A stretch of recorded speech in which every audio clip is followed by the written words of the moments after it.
Hey, what's up guys? My name is Michael Westbrook. If you're a regular viewer of the channel, you might remember an older video introducing the Walrus Audio Canvas power supplies. I installed the Power 8 and a Power 5 on a pedal board that I use here in my home studio, as well as for local gigs and sessions. Now, after using those for a little while, I decided to buy 2 more of the Canvas 8s and install those on my touring board. I have a whole nother pedal board that generally when I'm not using it out on the road gets stored up in Nashville. And so when I redid that, I decided to use the Canvas power supplies. They've been really clean and consistent, quiet, and they're also lightweight and compact. Today, we're taking a look at a brand new accessory for the Walrus Audio Canvas power line, and that's the Power USB. This gives you a few different options for powering your Canvas power supplies. Obviously, you can use the regular power supply that you plug into the wall, or you can use a USB-C charger like that you would use on a MacBook, or probably the coolest use is using something like this, a power bank or a battery. Essentially, this allows you to convert your Canvas power supplies into wireless power for your pedal board. I want to talk about the setup and integration of the Power USB, but first I want to address something that I mentioned in that initial video that's just something general overarching with the Canvas power line, and that's the use of this right here. This is a power brick. Initially, I was turned off by this. I didn't like it. I've always used power supplies that have an integrated IEC cable in it, and you just plug that IEC directly into the unit. And so using this, a wall wart kind of situation with the Canvas power supplies wasn't my favorite. But over time, I've actually kind of come around on this and in some ways prefer this. The reason being, it's kind of a twofold reason here. One is that over time, these IEC jacks, they can kind of get loose. The IEC doesn't want to stay in there as well or make as good of connection. And so the fact that you can just replace this part of it and not the entire power supply, to me, seems like a plus. This is a lot cheaper and easier to replace than the entire unit. The other thing is it allows these units to be really, really small.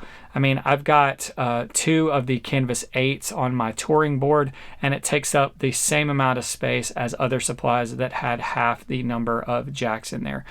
So just the fact that I'm using this, I can kind of put this anywhere and mount it anywhere on my board and just plug it in and have it all be a lot smaller than a unit that doesn't provide as much power is a huge plus. So integrating the Power USB is really easy. Essentially, it's first in the line of the different Canvas power supplies you might be using. So if you're using the typical wall wart here, you've got your IEC plugged into the wall, you've got your 24 volt in that plugs into the left side of the Canvas Power USB here, and then you connect all of your additional power units via the 24 volt out here. One thing that I haven't mentioned is that you are given an additional pedal power spot here. This can be 9, 12, or 18 volts, and that provides 500 milliamps at 9 volts. Now, when it's not seeing power from the wall via this 24 volt in, then it defaults to the USB-C.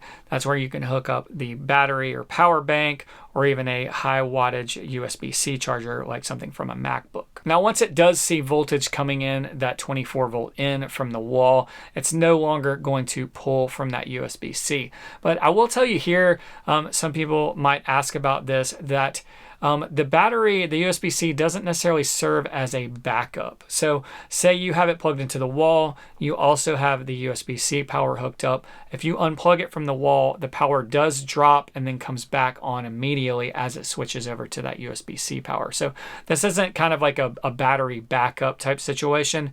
It does switch over very quickly, but if pedals need to reboot or anything like that, they're going to do that because it does drop the power and then come back on immediately. I realized when I was editing this video that I didn't mention going the other way on this. So say you're using the battery power and then you want to plug it up to the wall. That does work seamlessly. So that's good news, just because if you are using the battery power, say you realize your battery is running low and you need to plug it up, then you can plug it up without it dropping or anything like that. The other big plus to that is that it will, at least in my case it did, I would assume that this is always the case, but it did start charging the battery. So if you did want to integrate a power bank battery type situation into your pedal board so that it was permanently mounted on there, then when you plug it up to the wall, it will be charging that battery, and then when you want to swap over to that battery power, it should be fully charged and ready to go. All right, we've talked about the features, we've talked about how you set it up, but how does it work? So far, it's been fantastic. I hooked up the power bank I showed you earlier and ran it for a couple of hours with no issues. It used about 60% of that battery, so by my calculations, I should easily be able to get 3 hours with that power bank. The power bank is nothing all that special. It costs $30 or $40 on Amazon, so if you did need more time, then you could definitely find a larger battery for not a lot of money.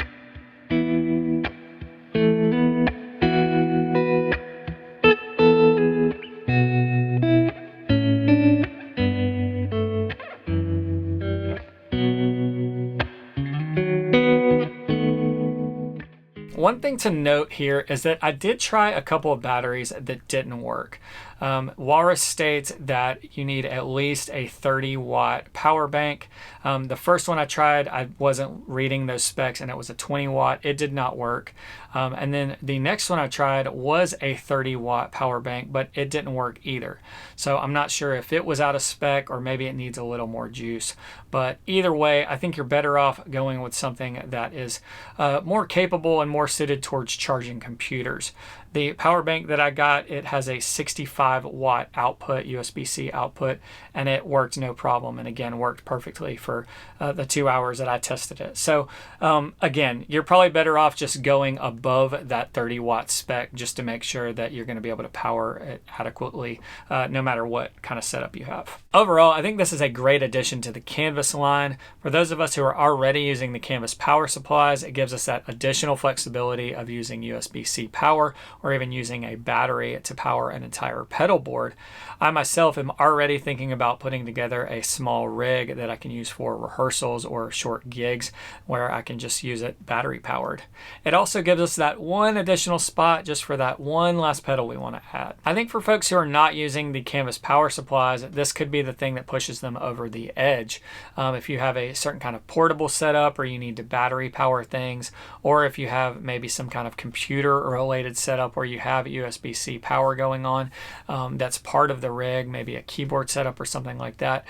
This just opens up that Canvas power line to be integrated in a lot of different interesting ways. That's going to do it for this one. If you have any further questions on the specs on this or requirements or what all it can do, definitely check the links in the description below. When it comes to power and what you need and what works for your setup, I always just point people to that. I have people ask me all the time, will this work for this? Well, is it rated for this?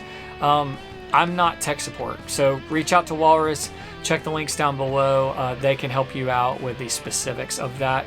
If you do have questions that you think I can be a help with, definitely leave a comment down below. Always try to answer those the best that I can. But until next time, I'll see you guys out there.